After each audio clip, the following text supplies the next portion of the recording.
And now I'd like to invite our next panel up, CTrail in Windsor. Good morning, everybody. CTrail in Windsor. I'm Kevin Bielmeier. I'm the president of CETUS. CETUS is the Connecticut Economic Development Association.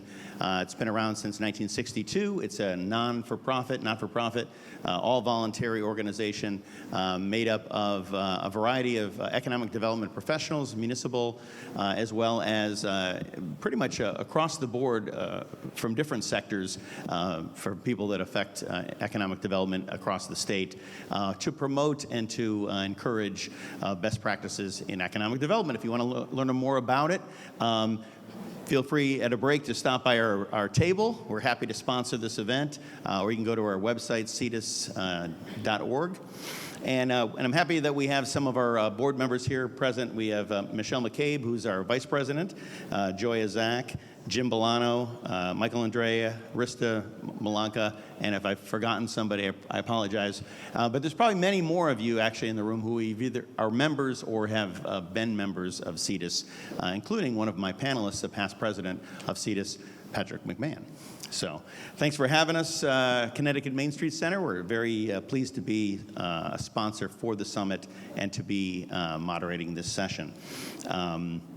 So, without further ado, let's get to the panel. Let me introduce our panel for you. I mentioned Patrick McMahon. Patrick is the Economic Development Director for the town of Windsor.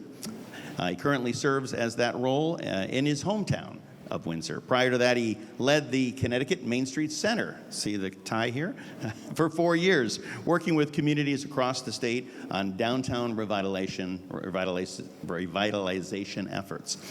He has also served in economic and community development roles in the towns of Suffield and Windsor Locks, and as I said, past president of CETUS. Thanks for joining us, Patrick. We have Greg Vaca. Am I pronouncing that right? Yeah. He's founder and president of Grava Properties. Greg, in addition to being the founder of Grava Properties, is an experienced real estate professional with a passion for placemaking. He established Grava in 2020, specializing in mixed use and urban infill projects in the greater Hartford area. His focus is on ground-up multifamily rental development and transit-oriented development, hence being here today. And it reflects his commitment to innovation and sustainable urban living. Thanks for joining us, Greg. And last but not least, we have Keller Glass to my right, president of Citizens for a Thriving Windsor. Keller serves on the board of Windsor's Connecticut Main Street affiliate, First Town Downtown, and is a founding member of Windsor Advocates for Transit and Transportation Safety. He's a passionate rail enthusiast, and Keller chose to live in Windsor Center for its New England charm, walkability, and the rail station. He works to leverage Windsor's strong transportation access to enhance its vibrant downtown and create a more connected, accessible, and thriving community. So we're really going to look at this cross-section of this project, how it has benefited the town of Windsor. And I'd like to start with you, Patrick, if you would, just kind of give us the overview. Good morning, everyone. Push the button and turn green. Good morning, everyone. So I lead a team of folks in the town of Windsor, our development team. It's multi-department, the building department, the planning, health department. We get together every Tuesday morning and go over applications. It's really a streamlined process. Hopefully other communities would look to that and adopt it. And we've had the opportunity for actually 20 years, more than the 10 that are being celebrated today, to focus on transit-oriented development in our downtown. And we are on the Connecticut rail line, the Hartford line. We are one of 9 current stops. There's more to come. Enfield will be coming online, I believe, in 2018, and there's a couple of other stations that are planned. In 2000, during the pandemic, there was great ridership. Before the pandemic, there was great ridership on the Connecticut Rail. It had a dip during the pandemic, but it has come back strong. 817,000 riders have been on the Hartford line in 2024, 12% increase over the pre-pandemic level. So very excited for that. Windsor also has has Connecticut Transit, a number of lines that go through the community, go from Hartford to the airport, to our corporate center, and up to Windsor Locks. This is an aerial of downtown Windsor. A couple of the sites that I'm discussing, 3 of the sites I'm discussing this morning are on this map. The folks that end up moving into one of these housing units in our downtown have a great opportunity. We got this incredible town green. It is our heart and soul of our small business community. Lots of restaurants and small shops to take advantage of. We have events throughout the year on our town green and a couple of other new amenities. We have a Windsor Art Center, and we have a new live music venue called the Birdcage. So folks move in again into these different housing units are going to be able to avail themselves of all these different amenities. We do have a very historic town center with a lot of beautiful brick buildings, very quaint New England. And what we're hoping is for the new construction to be complementary, not to mimic, but to be complementary to the development that occurs. Our first foray into TOD was actually 20 years ago. We worked with the Corporation for Independent Living to take this vacant mill building and convert it to 50 condos. And it was a brownfield site. We had to do a number of community actions to make it work. We created a municipal redevelopment agency made up of folks in the community that have some experience in real estate and finance and that type of thing to provide direct public financial assistance. They had to create a redevelopment plan. We actually had to acquire land from Amtrak, which is not an easy thing to do. I think Matt Hart may have been involved in that project to get the required public right-of-way. And this was interesting way before TIF became a real thing going on here in Connecticut. The town actually put out a redevelopment grant of $800,000. We used GO bonds, general obligation bonds, to do the environmental remediation costs. And this is what we have today. 50 beautiful condos. As you can see, the front yard is the rail line, and the rear yard is actually the Windsor Center River Trail. So folks in this complex can go out their back door and do a loop along the Farmington River, about 1.2 miles. Another image. So taking a vacant, dilapidated building in a downtown and converting it to something like this is really one of the most exciting things I think any kind of economic and community development director could ever be involved in. Look at the tall ceilings, the glass is just incredible, hardwood floors, exposed brick, it's just gorgeous. Our second foray into TOD was, this was our parks department for many years. It was a building that had seen its better days. It was right along the rail. We felt that it had a higher and better purpose. We acquired some additional land or an additional building next door to assemble the property. And we did a lot of planning, a lot of background investigation, phase 1 and other environmental investigations. We did actually 2 developer solicitations. The first one didn't go forward because they failed to get their financing. But the second one was a charm. We were able to get Lexington Partners, Marty Kenny. We provided a 4-year, 40% tax abatement, and as David well knows, and Eric and others in the room, a lot of these projects aren't going to pencil out on their own. Towns are going to have to step to the plate and provide some of the gap financing, and certainly the state comes into play as well. We spent over $430,000 on that project in pre-planning activities. And this is what we have today. You can see the Freight House, which is our art center in this picture. 130 units, 1 and 2 bedroom apartments. It's been just such a boom to the community. We have a grocery store that said that they immediately saw an uptick in their sales based on that project. Beautiful interiors, once again. Yep, not too far. All right. Oh, geez. Sorry, guys. All right. Doesn't that look beautiful? Yes. At one time, it was a really great functioning strip center. It basically knocked down a portion of our historic downtown in the 1950s, an A&P supermarket, a drugstore along the way. But as you can see, it was traditional suburban strip development, a lot of parking, the building set back, totally disengaged from our green. Nobody really walked to this center. You drove to the center, even though it was right in the middle of the center. And between 2012 and 2014, we conducted a TOD study. Thanks to the Department of Transportation, provided us a $250,000 grant. I believe a number of communities in the audience also benefited from that funding allocation. And this gentleman right here stepped to the plate, Greg Vaca from Grava Properties and his partners, to propose this. He sold us. We were really excited about this to change that 50s retail into a beautiful multi-story mixed-use development. Some of the things that the municipalities has done is we've updated our zoning regs. That's what you have to do if you want to try to make multi-story mixed-use development to happen.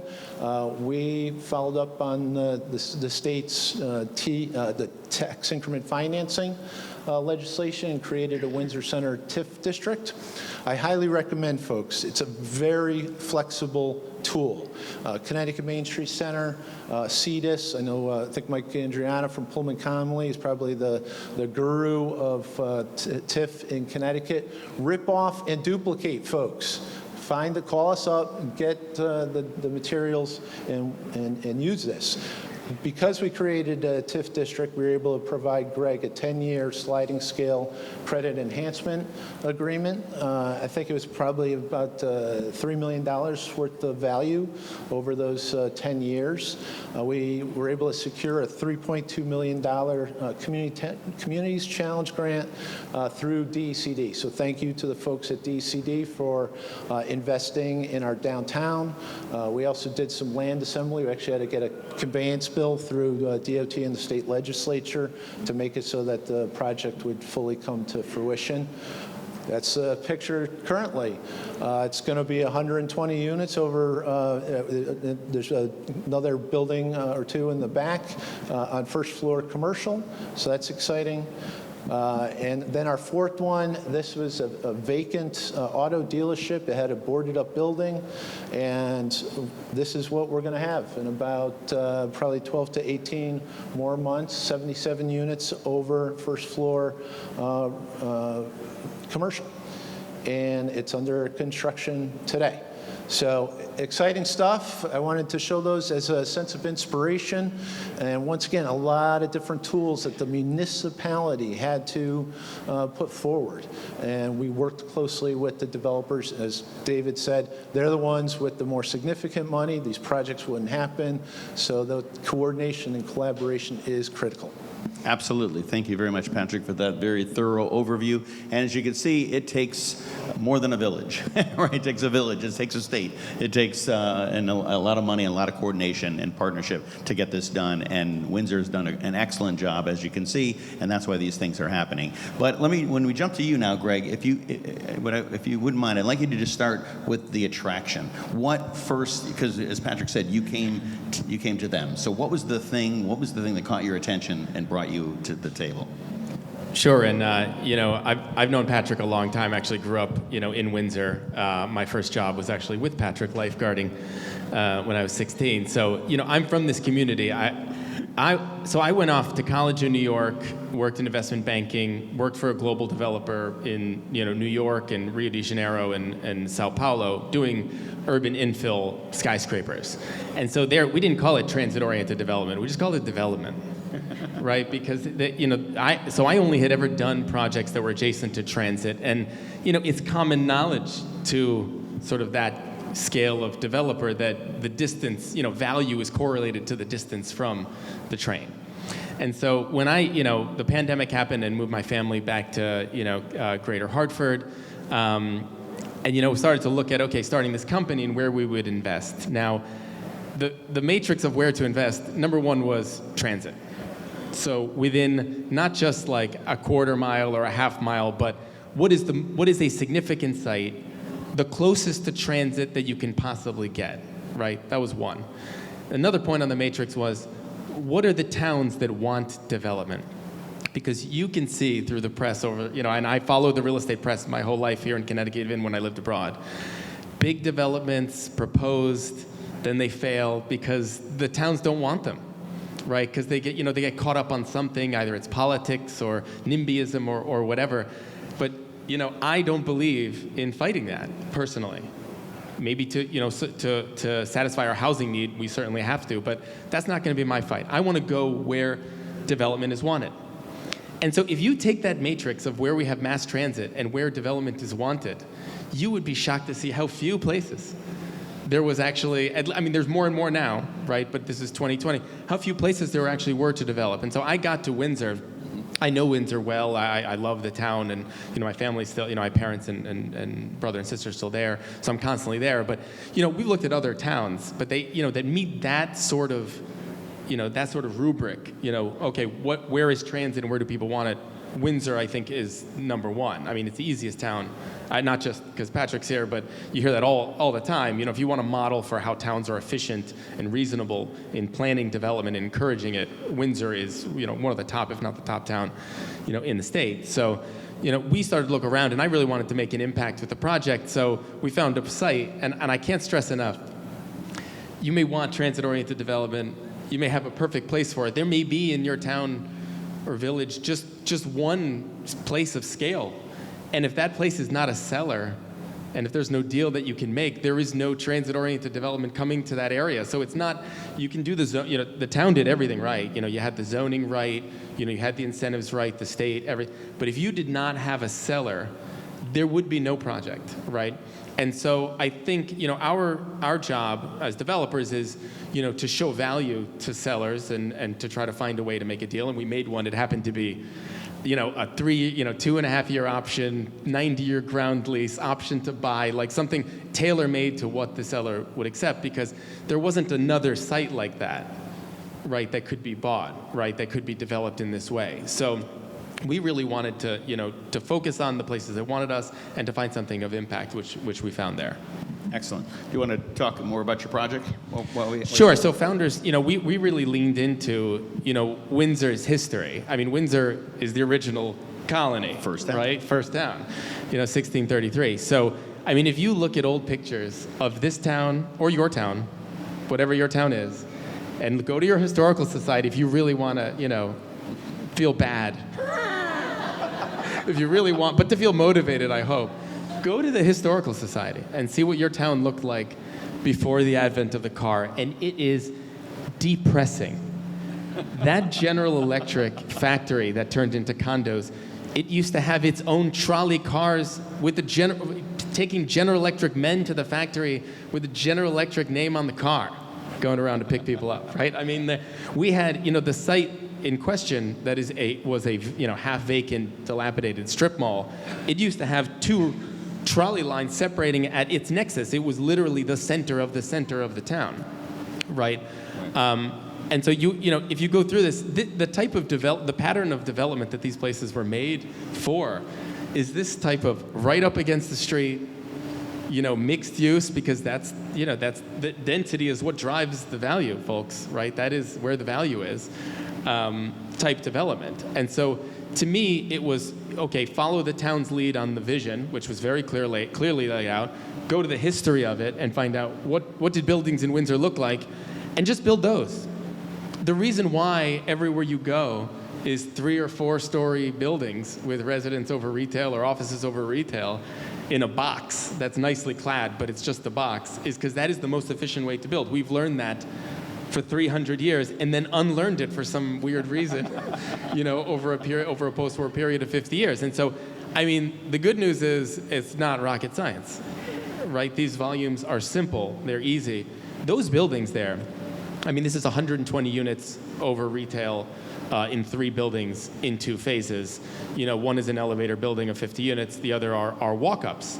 I mean, they're 3 stories, right? You know, a lot of people say, well, why didn't you do all elevator buildings? Well, the walk-up, I mean, if you were to do an elevator, you need a corridor, then the elevators, the building gets bigger, you push 20 units off the site in doing that. You do 20 fewer units if you did all elevator building. And it gets to a trade-off that is the key thing. If there's one takeaway, and I will talk for 3 hours about this, so someone stop me. I'll cut you out. If there is one takeaway in this is on a parking lot. I got news for you. All TOD is on parking lots. The only way to have TOD is to break up, is to be divorced from our love affair with parking lots and start to see parking in the community as street parking only. I know it sounds it may sound crazy, but think of every place you've ever wanted to go on vacation or fantasized about living when you visited there. In either it's Europe or Disneyland, there is no parking. It's a physics problem. You cannot have the nice downtown and the parking. It occupies the same space. So, you know, we can have plans for parking garages to this and that. The goal is to fill every parking lot with a building. And if the trade-off is, oh, we can't do that and the parking, we're going to get to that, and it's going to be a very good day when we make that decision for the building and say no parking at all. Right. Thanks for making that point. I know I was going to get to that later, but you nailed it there. We'll get back to it. Excellent. Okay, and now Keller, let me have you bring it down to the ground, bring it right to the grassroots. I mean, although these guys are residents too, so I think we have a full residential panel. But you know, talk about from the community standpoint and how you know you fit into this equation and how what's being created in downtown helps you do what you do and vice versa. They complement each other. Well, sure. My work in town has been pretty much entirely with civic organizations. First Town Downtown being the Main Street affiliate in town, and recently we had a referendum on a road diet and roundabouts, and in that process I met a lot of new residents in town, and it's still surprising to me how many people that were involved in that movement were reliant on the rail station for recreation, getting to work. We had folks who were commuting to New Haven regularly. There was a gal who was currently unemployed but is traveling to New York and DC for job interviews regularly. You know, my wife works in Hartford, but she travels to New Haven and New York regularly for work. So it's funny when you talk to residents, the rail station probably doesn't come up very often as like a top level thing that they're thinking about, but it's really kind of baked into the community. Yeah. It's kind of just in the background. And I mean, I'm the same way. I moved to Windsor for work. I worked at the Loomis Chaffee School for a long time, and I don't think I really gave the train station a second thought. And then suddenly I'm living in the center and like, oh, we can pop up to Montpelier to see my father-in-law, or we can go down to New York City to see my grandmother, right? And just those types of trips become very convenient. And for the record, I did take the train and fast track here this morning. This was door to door, like 45 minutes, $3. Yeah, pretty good. And ordered my daughter's birthday present on the way, which you can't do while you're driving, so that's a plus. But yeah, so it's I think a lot of the sort of community action in the neighborhood is really focused around road safety right now. That's sort of the top level concern, but the rail station is very much there in kind of at the base level of how a lot of people interact with the neighborhood. And would you say it's, you mentioned people not even necessarily realizing it's there, or they use it, but they didn't realize how important it was. Right. Do you think that narrative is changing? Do you think there's a new promotion around the rail and using it as an attractive tool, sort of a new awareness of it? Yeah, for sure. I mean, I think folks are realizing more and more that, with the developments that are coming online, there are people moving to town specifically because they don't want to own a car, right? Like that becomes an attractive option for people. And I think I work at UConn, and I'm always surprised by the number of 19, 20-year-olds that I'm interacting with that don't drive. I mean, it just seems to be something that generation they don't really feel compelled to drive and own a car, and I think the cost of car ownership is a big part of that for them. But so, through projects like Greg's, we're making an attractive place for people to move into town and be able to live there without a car, and now they're contributing to the tax base without having kids in the school system. I mean, it's a huge boon for the town, really. Yeah, absolutely. Patrick, have you seen with these many new projects that are coming into town, what's the next step? I mean, there's always, some of this is in progress, but do you see, is there room for more growth around TOD in Windsor? Yes, Kevin, we probably have about 3 additional sites in our downtown that would be big enough to be utilized for transit-oriented development. So we'll continue to work on that potential model, find developers for those sites. And I think at this point we've got so many units that have come online, the 120 that he's bringing on, to the 77 units just on that other current project. Now it's time to activate our retail spaces downtown. More events, more promotion of new businesses moving into the community because of this energy. On that note, and I just want to be candid and blunt. I know we got a big audience, but when it comes to developing, we're talking about placemaking. We're talking about placemaking around TOD and all the advantages of it. And to your point, Patrick, how do we fill these commercial spaces?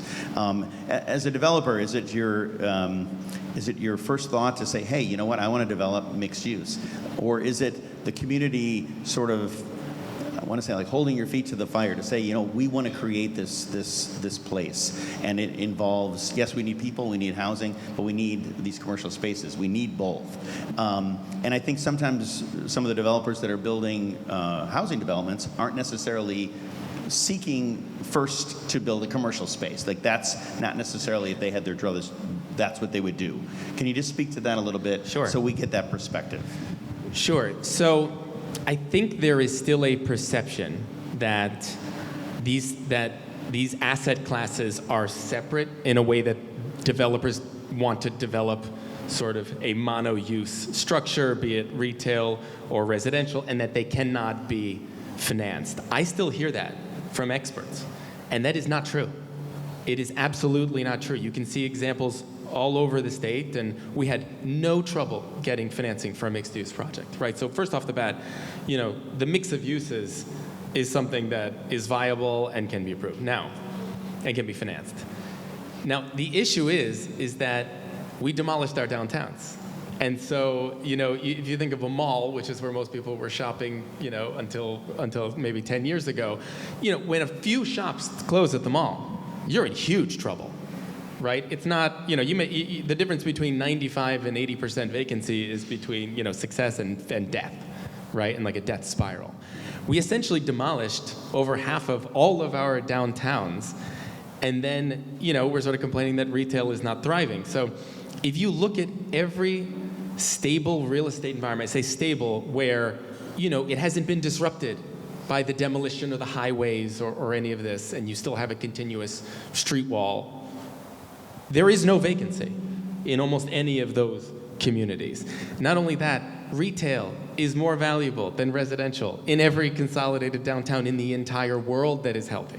Every one, right? And because that is where money is being made directly in that space. So you can always pay higher rent. In Connecticut and in New England, that is not the case in these communities because it was disrupted. First, auto-oriented development, demolished a lot of the space, the gaps were opened in the street wall, and so you now lease, for example, in Windsor, retail at about half the value of what you lease residential. Now, that's a gap. That's part of your gap, right? If it's on a commercial street, you're going to build the retail because it's in the zoning, but it's also good for your tenancies. It's good for your development. I mean, we, in a way, because the rent is so cheap for retail, by the way, we have 5 new retail frontages, spaces in this project. We had a multiple of demand for that, right? They were smaller spaces oriented towards mom and pop stores. We're going to sign the final lease in probably the next 10 days, right? So the demand is clearly there. It has to be smaller, it has to be on the street, it has to be attractive, right?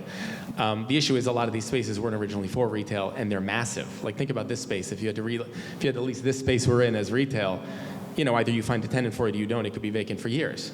If this were 700 square, like the stalls, in the Parkville market, you constant demand for that. It's a tiny bet. It's a great example of, I think, just looking at Parkville market, what a normal, healthy retail environment looks like. So I think you have to do it for a lot of reasons. And I think over time, you look at more, sort of healthier downtowns. I don't think West Hartford is a model for it, but their retail is even more expensive than residential, right? It's there. It is healthier. There's no residential there, right? So it's not really a mixed-use community. But there are examples in Connecticut where the retail is healthy and renting. But so it's a loss leader. So that just means when you're putting together your capital structure and you're trying to finance all of this, it creates a gap, right? Because it is not profitable to build and lease retail like this under residential today. But it's important for the town, and that those gaps are filled through various programs that Patrick mentioned, both at the town and state level. So I think it's a must-have. If you're a long-term investor like us, I have no doubt that in 10, 15 years from now, the retail will be worth more than the housing on a per foot basis. Absolutely, yeah. Thank you. I want to give it a chance to have some questions in the audience before we let our panelists go. Let me just open it up for questions. Just raise your hand. We'll bring you a microphone. Back there in the back. Can't quite see.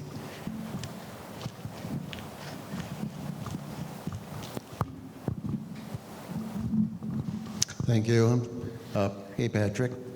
Nice to see you. Good to see you, sir. And I'm an entire Windsor Center booster, and I'll refrain from getting into a long speech about why I love Windsor Center. And just ask, Greg, you talked about needing willing sellers, and I've heard anecdotally from friends in Windsor Center that might be an issue there for redevelopment. And just the question is, how do you get past that if that is the case in a place like Windsor Center? I think it's not just an issue in Windsor Center, right? I think if you look at a lot of the larger properties, they are owned by families that are now, in their second, third generation. They're a use that still provides cash flow, and so it's very hard for owners to part with those properties.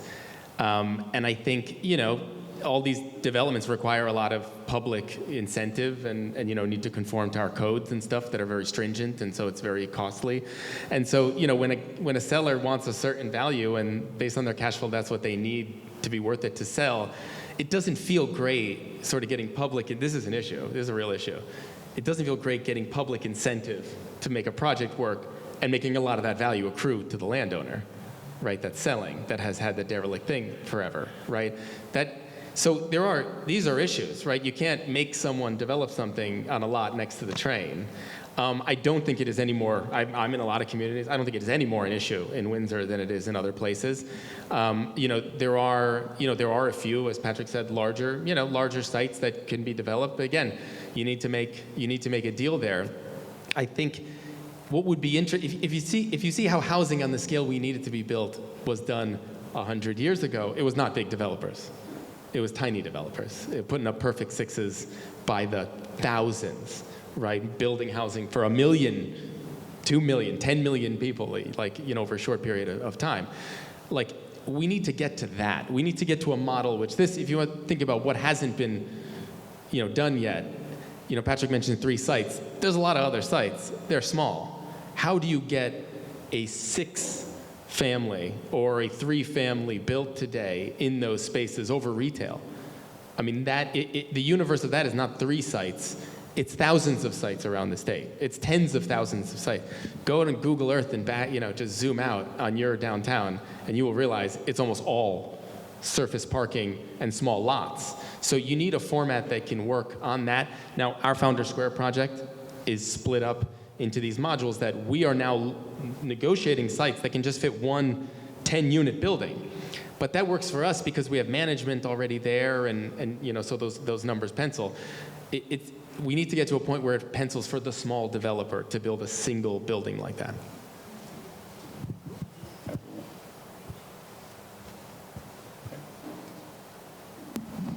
Hi, I really enjoyed the conversation. My question is about the sort of disconnect between perception of these ideas and the implementation, I guess. I'm thinking of how people love to bemoan the death of the department stores in downtown Hartford, but there's like an obstinacy to connect that to highways and suburbanization and then white flight and how now everybody shops at West Farms. But there's no connection there. And like you said, a lot of places do not want to build TOD. So I guess, how do you take these ideas and, like you're saying, get them to that economy of scale culturally, or to get them to people outside of this room? We'll let you know when we figure it out. I'll tell you what I did, which I don't think is typical, and Patrick was there for a lot of that, and some people in the room were there. I decided to have public events, some in conjunction with the town and some just at our property, for people to come. And I had a policy of, if word gets to me through, I would say the network of people who just talk to everyone in town, every town has them, like, oh, who's complaining about your project? I would go and meet them. And so we had these events, big and small, to talk about things. And I'll tell you, I started out testing out the whole new urbanist shtick, and people were not buying it. They're like, wow, like street walls? What are you talking about?